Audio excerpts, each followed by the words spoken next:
भगवान के सामने जाकर इन दो चौपाइयों को गाएं। क्या है? मैं गाता हूं, साथ में आप गाइएगा पीछे से। जनक सुता जग जननी जानकी, जनक सुता जग जननी जानकी, अतिशय प्रिय करुणा निधान की, अतिशय प्रिय करुणा निधान की, ताके जुग पद कमला मनाओ, ताके जुग पर कमल मनाओ, जासु कृपा निर्मल मति पाओ, जासु कृपा निर्मल मति पाओ, जासु कृपा निर्मल मति पाओ। ये दो चौपाई क्या है? जनक सुता जग जननी, जग जननी और जानकी।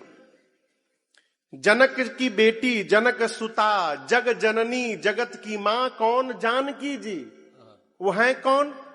अतिशय प्रिय करुणा निधान की। राम जी का नाम है करुणा निधान। जो जनक जी की बेटी है, जगत की जननी है जानकी जी, वो है कौन? तो राम जी की अतिशय प्रिया है, प्रिया नहीं है, अति प्रिया नहीं है, अतिशय प्रिया है। प्रिय, अति प्रिय और अतिशय प्रिय, इन सबके ऊपर भी एगो है बाबू, परम प्रिय। राम जी ने प्रिय कई लोगों को कहा, अति प्रिय भी कई लोगों को कहा, अतिशय प्रिय भी सीता जी को कहा और जिसके पास भक्ति है उसको कहा, लेकिन परम प्रिय केवल एक को कहा। मालूम है किसको? श्री हनुमान जी महाराज को परम प्रिय है, अतिशय प्रिया है। राम जी की सीता जी क्या है? अतिशय प्रिया है, अतिशय प्रिय करुणा निधान की।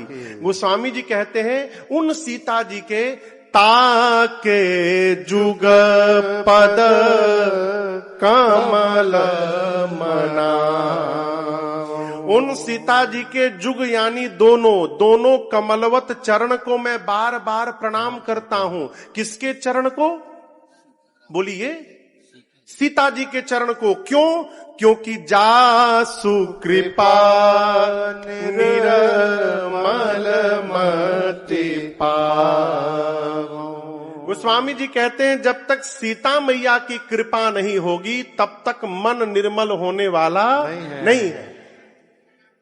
मां की कृपा से ही मन निर्मल होगा, और जब मन निर्मल होगा तो भगवान बैठे बिठाए प्राप्त हो जाएंगे। ये कथा कहती है भगवान को पाना है तो मां की शरण में रहिए। मां ही है जो पिता से परिचय कराती है। हो, बिना मां की शरण में गए भगवान मिलने वाले नहीं है। ये समझ में आया ना आपको?